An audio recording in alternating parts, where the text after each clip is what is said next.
Last week, we discussed how to identify what the rate limiting step is in a catalytic process. So if you can remember, we had to stop on this slide where we were discussing how to improve the rate if the gas absorption is the limiting step.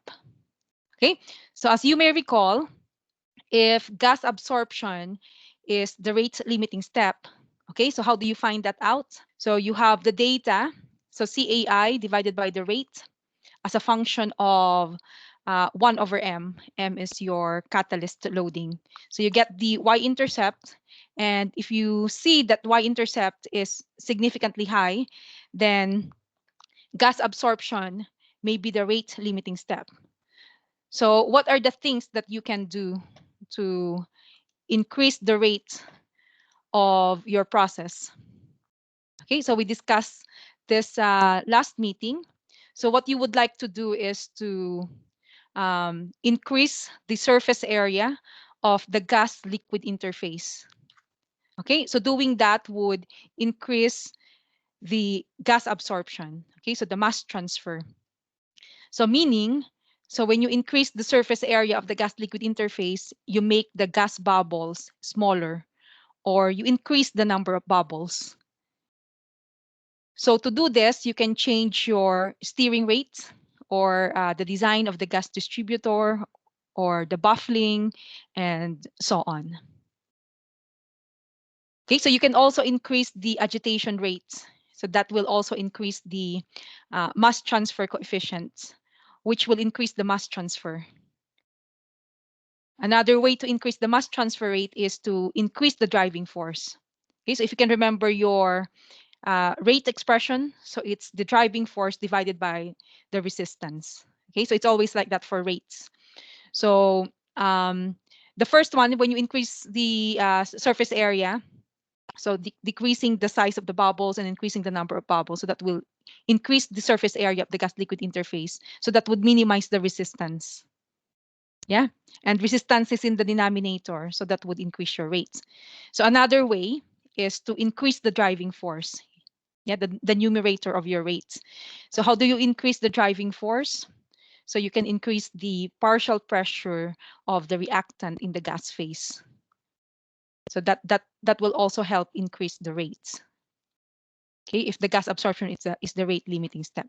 So we said that temperature has minor influence, while changing the amount of catalyst or the catalyst particle size, or even changing the precious metals, the active sites, they don't have any effect. Okay, because they don't affect the gas liquid interface. So don't try to do this, because changing the catalyst could be very expensive and they won't have any significant effect on the rates if gas absorption is the rate limiting step. Okay, so any questions so far? Okay, so let's move on. If you find that external mass transfer is the limiting step, okay, so meaning the slope of this plot, so this one, the slope of the combined resistance, okay, so from your first plot, so CAI divided by the rates versus 1 over m, so get the slope of that. So you have to do your experiments at different catalyst sizes. So you'll get this, so this is the slope of the first plot. Okay, so you plot the log of RC versus the log of the particle diameter. If the slope is between 1.5 and 2, then you can say that external mass transfer is rate limiting. So what can you actually do to increase the rate if external mass transfer is limiting? Okay, so again, you can look at your expression for the rates. So you have Kc AC times the driving force. Okay, so you can increase the mass transfer coefficient Kc. And you know that Kc depends on the catalyst particle size. Yeah, given by the Sherwood correlation, for example. So the smaller the particle size is, the higher the Kc. Okay, so you can change this and that would have an effect on the rates. Okay, what else you can do to increase the rates if external mass transfer is rate limiting. Okay, so look at your equation again. So Kc AC. So in slurry, we express AC as AP. Okay, so we have Kc AP times M times the driving force. So you can also increase the pellet surface area. Okay, when you increase the pellet surface area, that means you use smaller catalyst particles. So that would also help increase the rates. And then you can increase your concentration driving force. So you can increase the concentration of reactant in the liquid phase. Okay, so that will help increase the rates if external mass transfer is limiting. So the variables that have significant influence or major influence are therefore the amount of catalyst and catalyst pellet size, and also the concentration of reactant in the liquid phase. So variables such as temperature, stirring rates, reactor design, so viscosity, um, relative densities, and physical properties, they can influence the mass transfer coefficient, but in terms of increasing the rate, they have minor influence. Okay, and then variables that do not affect the external mass transfer are all related to the gas phase. Yeah, so it won't make any difference if you um, change the bubble size distribution or the concentration of reactant in the gas phase. Okay, because external mass transfer is limiting. So you have to look at what is happening at the stagnant film. So next to your solid particle, um, we assume that there's a stagnant film around it.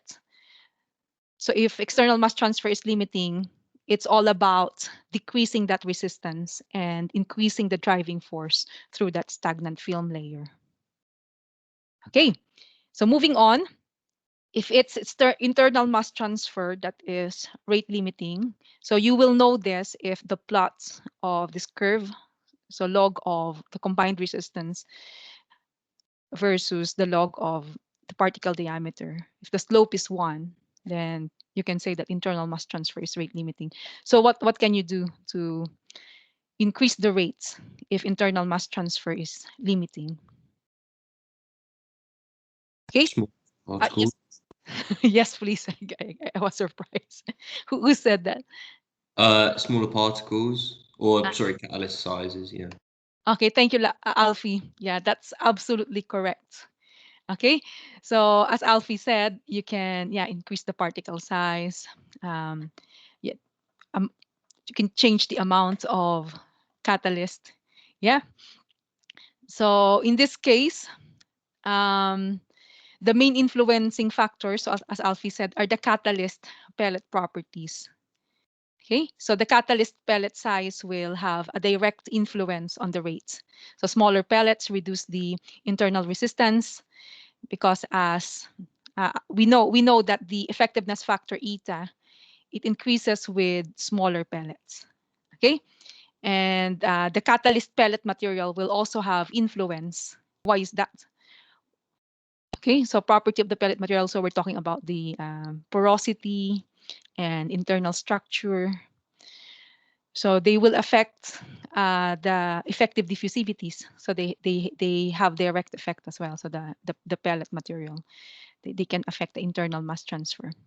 So you could look at finding a different catalyst pellets, with lower internal diffusion resistance. Okay, so these are the variables that you can change, and they will have significant effects on your rates. What about temperature? So again, temperature um, has minor influence. Okay, so the temperature affects the diffusion coefficients. So if you can remember the Chapman-Enskog formula for diffusivity of A and B, Knudsen diffusion, that depends on temperature as well. And other parameters depend on temperature, but the effect of temperature is minor compared to the effect of the properties and the amount of your catalyst. Okay, so again, gas side properties do not influence the overall rates. Okay, so you don't have to change the design or change the steering rates or yeah, do something to change the gas side properties. They won't have any effects. Okay, and then finally, if surface reaction is the rates limiting step. Okay, so meaning the slope of the log of the combined resistance versus the log of the particle diameter is 0. Then the obvious factor to change is the amount of catalyst. Okay, because it's surface reaction that is limiting now. And also because we know that the temperature affects the rate constants, then in this case, temperature has now a major influence. Okay, so this since temperature controls the intrinsic surface reaction rates. Okay, so another possibility is to choose an alternative catalyst type. So you can choose a different type of metal for your active sites. So choose the one with higher activity. But the disadvantage of that is that that could be expensive. Okay, so variables that have little or no effects on the overall rate are all those associated with the internal mass transfer, external mass transfer, and the gas absorption, since those steps are not the rate limiting step. Yeah, so any question about this slide? So I hope you can now see the usefulness of this, knowing what step is controlling.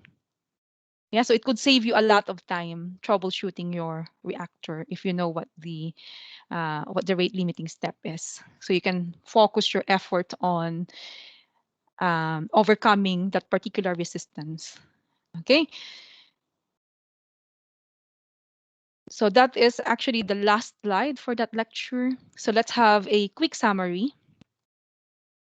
So in this lecture, we considered the analysis and design of slurry reactors. Slurry reactors are three-phase reactors that carry out a reaction between a gas phase reactant and a liquid phase reactant on the surface of a solid catalyst.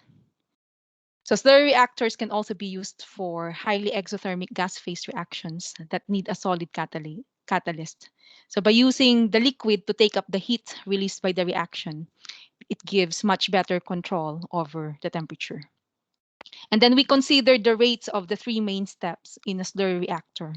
Consider the rates of gas absorption, external mass transfer to the surface of the catalyst pellets, and internal diffusion. So at steady state, those three rates must be equal, and we use that fact to derive the overall resistance to reaction in slurry. Okay, so this equation here. So CAI divided by RA, the physical significance of this is the total resistance. Yeah, total resistance, because as you can see here, yeah, so left-hand side, that's the total resistance, because as you can see here on the right-hand side, it's the sum of all of the resistances. Yeah, so when you have your plots, you can look at this value to say the question asks you what is the contribution of gas absorption to the total resistance. Okay, so you can get the slope, that is your RB, and then you need to, because you're looking for the percentage contribution, so you need the total resistance. So this is the total resistance. Yeah, that's the physical significance of this total resistance. And then you can plot this. You can measure the data from the lab. So CAI, so you measure the partial pressure of the gas phase. Use Henry's law to get the interfacial concentration of A. And then the rates, you can measure that. So it's measure the change in concentration over a period of time. That will give you the rates. And then do that experiments at different catalyst loadings. Okay. Perform the experiments and then plots the data. The y-intercept is the resistance due to gas absorption, and the slope is the combined resistance due to external diffusion and internal diffusion and surface reaction, RR.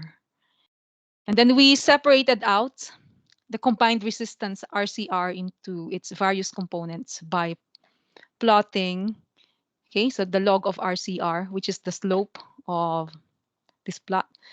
So you do this. So to separate out RCR, you have to perform your experiments at different particle sizes and then create this plot. Okay, so draw this plot, log of L and RCR, and then L and dP. And then if the slope of this plot is 0, it's surface reaction limited. If the slope is 1, it's internal diffusion limited. And if the slope is between 1.5 and 2, it's external diffusion limited. Okay, and in this case, we also have two cases. First one is with shear. So with shear, the slope could be between 1.5 and 1.7, and without shear, 2. Okay, and that's it for this topic. Any question about slurry reactors before we move on to the practice problem? Hi, Sheila. I just had a question about how you would increase the concentration of reactant in the liquid phase. Would you not do that by increasing the gas absorption? So add more liquid reactants. If you increase gas absorption, yeah, that will, yeah, it depends on what reactants are you talking about. So if, because you can have two reactants, so say A in the gas phase, B in the liquid phase. Okay, So increasing both reactants. So if you'd like to increase B, then you would add more B, just increase the concentration in the liquid phase. But of course, you need to increase A as well. So if you want to increase A, increase gas absorption, so that more A is dissolved in the liquid phase. That's a good question. Thank you, Katya.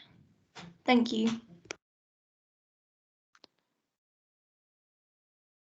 Okay, so slurry reactor is actually quite enjoyable because we've done all of the hard work in the previous topics. So deriving the effectiveness factor and overall effectiveness factor. So now we don't have advanced maths in slurry reactors because we've done them all when we talked about external diffusion and internal diffusion. Have you had a chance to have a go at the practice problem? So this problem, I gave this as an exam question last year. How do you go about solving this? Okay, so we have a slurry reactor and it has been operating with a catalyst concentration of 50 grams per dm cube to carry out a hydrogenation reaction. So catalyst concentration, this is your catalyst loading. So after 2 years of operation, a reduction in the reaction rate is observed, and you're investigating this problem. And you have two suspects. So it malfunctioned, and you suspect that it's either agglomeration of catalyst pellets or a partially blocked Sparger that is causing the malfunction. And then you performed experiments. You obtained this data in the lab. Okay, so prior to malfunction, and then after malfunction, you have this. Okay, and then first question is derive the expression relating the overall rate of reaction to the sum of the three resistances. Relate the rates to the resistances. So we need capital RA as a function of the resistances. So this one is straightforward. It's very similar to the process that we did in the lecture. Yeah, so you write out the rate for gas absorption. So that's KBAB times the driving force. Okay, so that's CAI minus CAB. Yeah, and then external diffusion, RC. So write that out, and then reaction, internal diffusion, RR. And then we assume that all those rates are equal. At steady state, they're all equal. So it's the solution for that one is very similar to what we did in the lecture. So write out the rates for each step and then assume that they are equal, or what you can do is this, so you can rearrange it like this so that the driving force term is on the right hand side, and then sum it up, you'll get this. You have this, so you know that RB is 1 kBAB, that's the gas resistance. RC it's external diffusion resistance is 1 over KCAP and RR 1 over eta K. The specific reaction internal diffusion. So assuming that external diffusion from bulk liquid to catalyst pellet surface is fast, determine whether the sparger or catalyst agglomeration is causing the problem. Then justify your answer with the graph. Okay, so how do you go about this question? Anyone who would like to outline the approach to us? How would we know whether it's the sparger or catalyst agglomeration that is causing the problem? Would you just, for each of the two sets of data, you would obviously plot 1 over m on the x-axis and then CAI over RA on the y-axis, and then sort of see how they change. And then obviously if it's the sparger, that's due to that's related to gas diffusion, and so you would see it increase on the y-axis, the intercept. But obviously if it's the other one, then it's related to the external and internal resistances, so then it would be the sort of changing the gradient. So you just see which one changes significantly, and then that would indicate what the problem would be. Thank you. That is exactly correct. Alfie, did you get a chance to create the plots? Yeah, I did. And what did you find out? I found that the gradient didn't particularly change, but we did see quite a higher y-intercept on the after the malfunction. So then that would infer that you've got sparger problems. Okay, excellent. That's correct. Okay, so as Alfie said, so just plot the data. So this is before malfunction, so the blue line, and the orange line is after malfunction. And we know that the slope of each line is this 1 over KCAP plus 1 over eta K. So this is our RCR, the combined resistance.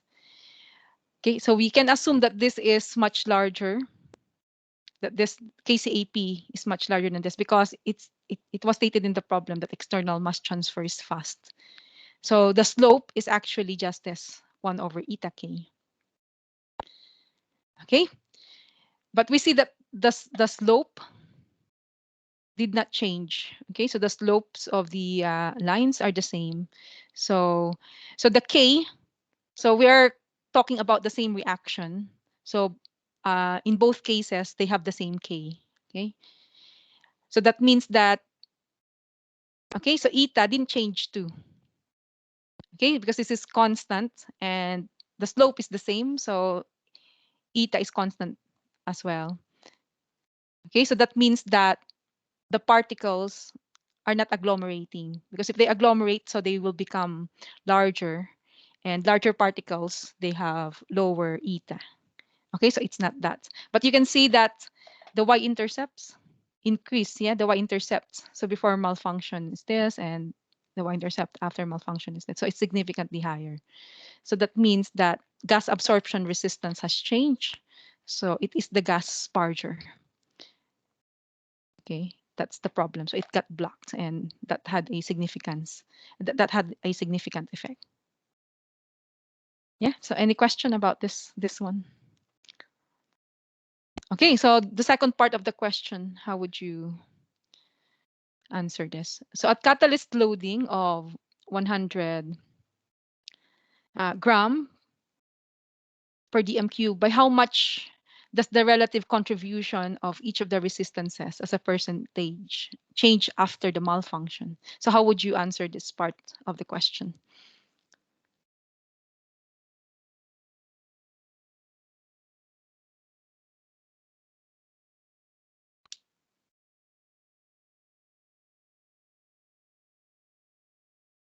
So you have your data here. So this is, yeah, you plotted it here, and the y-axis is 1 over m.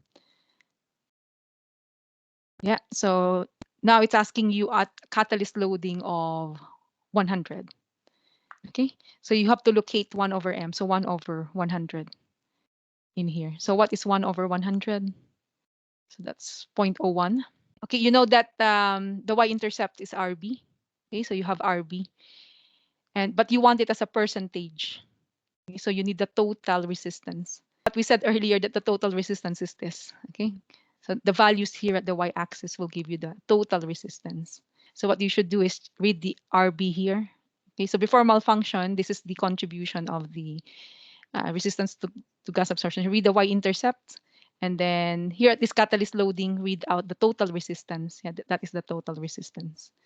So that's about 4 point something. But you have if you're doing it in Excel, so when you fit a trend line, Excel will give you an equation of the line. So X is 1 over M. Okay, so X is 0.01. Okay, so if you use this, so the total resistance is 4.2, and the y-intercept 0.9. Okay, so the intercepts before and after the malfunctions, the malfunction are 0.9 and 2.7 respectively. And then at 100 gram per dm cube catalyst loading, the total are 4.2 and 6. Again, this total resistance, we just read it off from the graph. That's the value of the y-axis. That's the total resistance. Okay, and then you just do your calculation. So before malfunction, this is the contribution of the gas resistance, 21%. Yeah, and then after malfunction, it's now increased to 2.7. The y-intercept has increased, and the total resistance also increased. Yeah, so 6. You just read it off. So this one, that's the value of y at this catalyst loading. Okay, so the contribution of the gas absorption resistance has more than doubled before and after the malfunction.